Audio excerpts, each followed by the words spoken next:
Evo sam repa u Bogoti u sektoru 1. Znaš ti bratku šta je sektor 1, ratno stanje. Ali dobro, napeto bilo, ali pija gušt.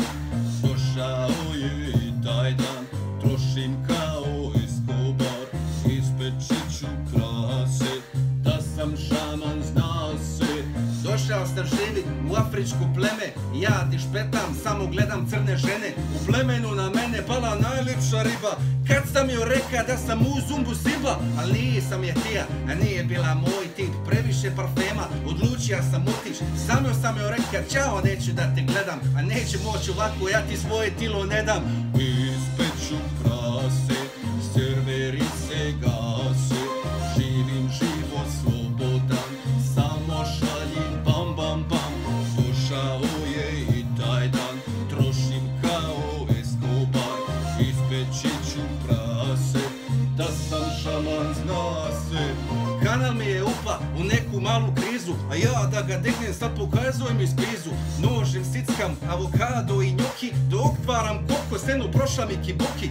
Trenira sam borci, sve same ekstra klase, napravija plazibet, al nisam peka prase. Golem projekt ljudi, ide prvi trening kamp, Petrah viće buraz, let's go champ!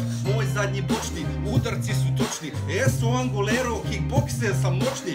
Dođi meni vasu da ti popravim stand-up, bit ćeš još i bolji kad te naučim cintak.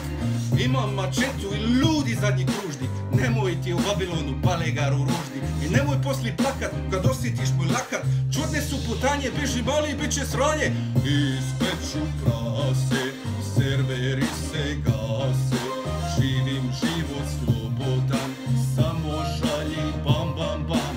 Došao je i taj dan, trošim kao Escobar, ispećit ću prase, da sam šaman zna se.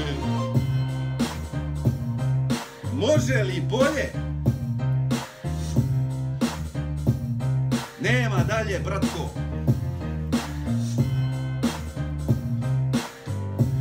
Samo nemojte meni donirat, znaš. Meni ne treba.